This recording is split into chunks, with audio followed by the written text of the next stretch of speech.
everyone, welcome back to another Total War Warhammer 2 multiplayer video. This is going to be the forces of the Greenskins, mainly the Gobbos, versus the forces of the High Elves. So as you can see here real quick, because they're getting into combat at the very beginning, we have 3 Illyrian Reaver Archers that we are going to need to contend with. I guess we'll just go over their army here. We have 2 Swordmasters, one on this side, one on this side. There are 3 Spearmen here, and then they have the Renown unit with the Scions of Mathlon, which is the one that give the damage resistance if you have higher than 50% Winds of Magic, are over there. There are 2 Normal Archers, 2 Northern Sea Guards, kind of in this little pocket right there, along with their leader, Aelith Anar, which we never see Aelith Anar. At least I never see Aelith Anar.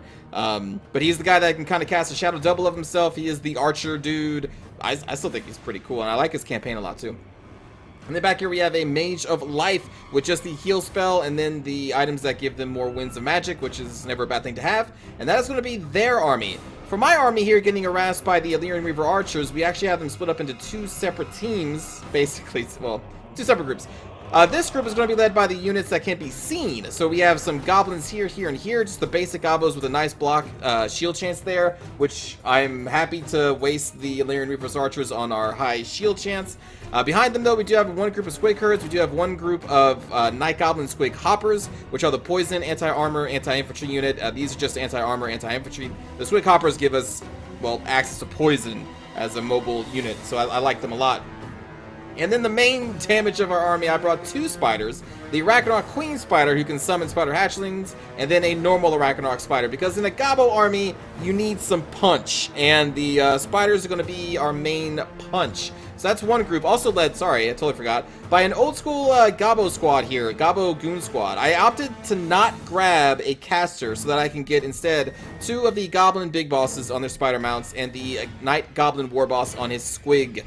This is an old school kind of just assassin crew that goes down and kills anybody and everything. And I wanted to play with them again. I don't get to play with this kind of setup because, you know, we're limited to 2 heroes per online battle. So I'm like, let's just do it.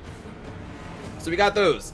What do we have over here? Okay, so then we also have our stalking section here. We have 2 Night Gobbos here and here, and then 4 of the Nasty Skulkers there, and there. Nasty Skulkers are going to be bringing up a lot of armor-piercing damage. I'd like them a lot, and more importantly, they're going to be a surprise to our enemy. And then back here we have 2 of the Goblin Wolf Riders, because you can't have a Gobbo army without the Goblin Wolf Riders somewhere in a Vanguard deployment.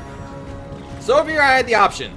We can either run down because we're getting hit by a bunch of arrows. We can either run this force down and deal with the entire High Elf army, or I can just pull back, hope that the enemy doesn't press the attack and instead think that they have the range advantage, which they do, and instead try and pelt me down. So I'm actually going to try and sacrifice goblins here, keep them in the front, try and zone out these Illyrian Reaver Archers from hitting anything that's actually important. So we're going to be just kind of zoning them out, and I need to buy time for my flanking force here, because I thought the elves were going to deploy over here, but they did not. They were super aggressive. So I need to buy time for all of our stalking units over here that the enemy currently cannot see, and deploy them over here. Also, another thing that I did to try and make the enemy think that I had stalking units here, if you notice that I had a goblin like there, and there, I left enough space for the enemy to think that I had stalking units intermixed with the random gobble line. At this point, they probably realize I don't because they charged me right at the beginning, but that's just like some little mind games you can do. Just spreading units out wide, especially if you're playing goblins, then they're going to be like, huh, there's gaps in their lines.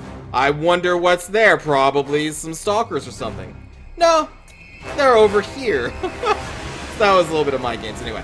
So the Goblin Wolf Riders, I'm not going to engage. I did have to bring them near the enemy army, so we're going to kind of leave our little hiding spot over there and just kind of have them just sitting back here for a little bit. I need to still buy time for these Night Goblins to kind of get behind and attack the flank of the High Elves. Because the plan is, you can see my Goblins are getting massacred, but that's fine. All of this ammunition is going into a 300 cost unit that blocks a lot of the damage because they're 50% missile block chance on their shield. So again, I'm okay. We're just buying time. There's no need to rush in, get surrounded, and die before the main bulk of my infantry gets into position. So we're just buying time. We're letting them hit us. The enemy thinks that they're winning because they're like, you know, they've done good damage, right? They killed or made 1 unit rout, or still routing. They're doing like half damage to a whole of the goblin unit. But again, these goblins, they don't really matter. We have a lot of them. And so now we're going to launch our attack on the Swordmasters. So what I saw here was a opportunity for our Goon Squad to thread the needle onto this Mage of Life, who's just kind of hanging out. We're also going to throw in a Goblin Wolf Rider to help pin her down. And now the attack is going to begin. I summoned some spider hatchlings. They're going to go follow the Illyrian Reavers. Also, they're wasting more of the ammunition of all of these archers as well. But yeah, so we thread the needle here, went right between the Swordmasters and the Spearmen, right onto the Mage of Life, and put the Tormentor Sword on her so she couldn't move. And she's dead. She's gone within seconds. Because that's the power of the Gobbos squad. The Gobbos squad is excellent mage killers, especially. They just destroy mages like this Mage of the High Lord.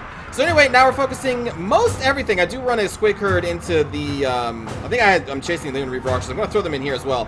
We threw one group of the Goblin Wolf Riders in here to just try and pin down these archers for as long as they could. They didn't last that long because there were Swordmasters nearby as well, but I'm going to do the same thing with the Squig Herd. And the only goal of these units here is to try and get into the lines of the archers and prevent them from firing into this group as long as I can. We're going to throw everything we have into, you can see we already routing the Swordmasters there. We already shattered the Mage of Life. So I want to try and break their army in half, and so we're trying to deal with this army first with everything that we have. We're sending half of our Goblin force over here to get into these archers as well. But yeah, for the most part, we're just trying to focus on one part of the enemy army at a time. That's why I've thrown everything in here, including my 2 spiders, my goon squad. We're just trying to route everything that we have, or everything that they have over here. And then we're going to focus on the second part of their army. So they have routed off one of our Goblin Wolf Riders. They are about to route off, I believe, our Squig Herd, who's doing some okay damage to the Swordmasters. But we're going to give them some reinforcements here. We're going to throw into the archers. I don't actually notice that this is the summoned Aelith, so I'm actually going to attack that Aelith. Unfortunately, I'm going to be wasting a lot of damage there. But again, we're just trying to pour into this just pocket of archers. They don't really have anywhere to go. If they try and escape over here, we have more units down here. So they're just going to try and back off, but our spiders are already on top of them. We're just going to plow right through. We're going to try and plow right through the Science of Mathlon because the high mass of the Arachnar Queen cannot be stopped by a couple of spearmen. So we're just going to plow right through them. We're going to summon another group of spiderling hatchings on these groups of Illyrian Reavers to try and stop them from shooting into our forces.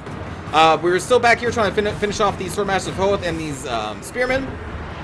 But I didn't want to let these archers just sit there and fire into our formation. So I knew that I needed to, harass or get in there. So that's why we threw our 2 Arachnarch spiders. That's why I threw a half of our Goblin forces. And I knew that we had enough left over here to finish off these spearmen. That's going to be fine. Unfortunately, though, my Night Goblin War Boss did get kind of stuck behind here. I didn't want him to. I wanted him to go with the other 2 goblins who were already off here dealing with the fake Aelith, and now we're on the real Aelith. So he's going to be a little late to the party. He got stuck on the spears.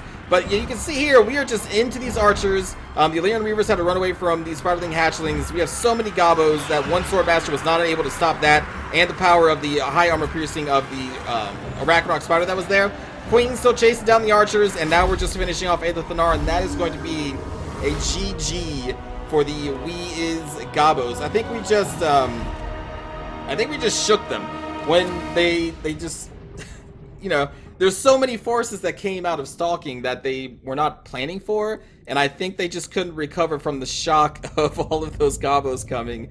So the micro suffered a little bit there. They were a little late trying to get their archers away, and yeah, it's fun to bring the as Gobbos build, but I think this is literally Gobbos. That's all that is. No orcs splattered in here, no orc cast or anything like that, so it was fun to run the as Gobbos. But anyway, good game to Tanner. Poor Aelith just got zerged by the Goblin Big Bosses. Unfortunately for him, he did not bring Tyrion, who could have probably killed the entire Goon Squad. Let's be real. Tyrion is such a beast.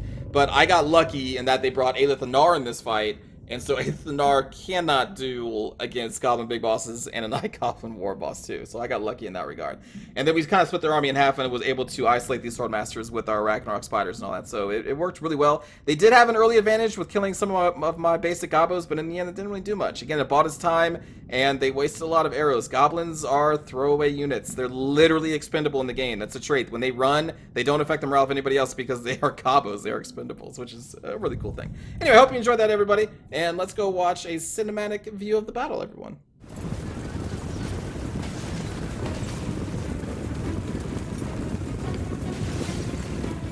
It's a lot of elves.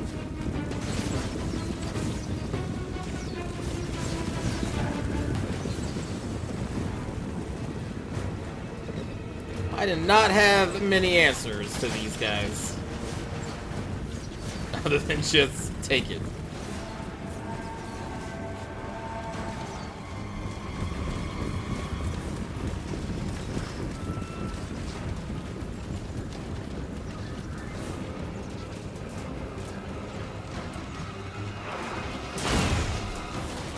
Oh, that would be Aelith's arrow right there. That's solid, like, ballista bolt. is.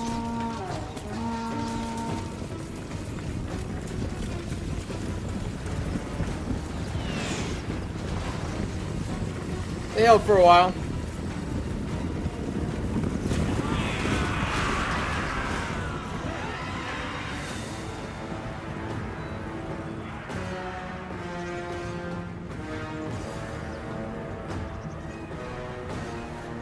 Go to Bailiff.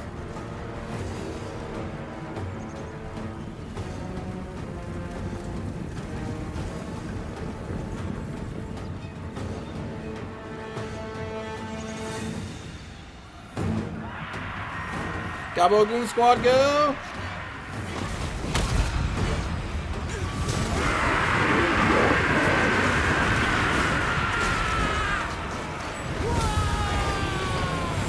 Yeah, that's not gonna save it. That does not do nearly enough healing.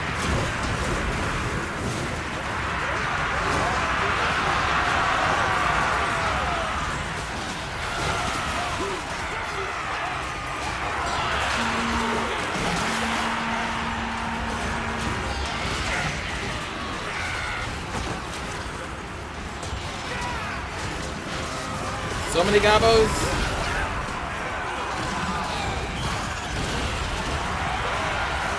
More Gobbos. More Gobbos.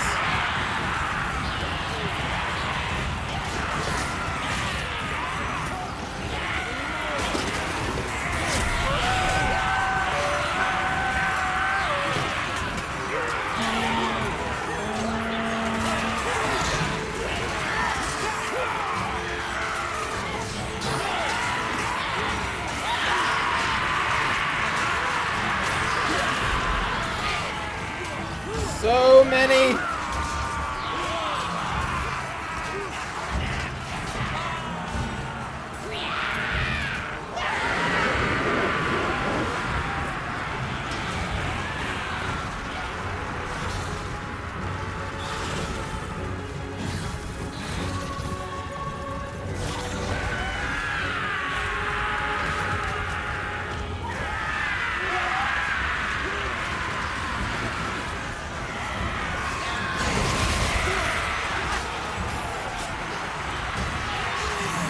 A flood of them.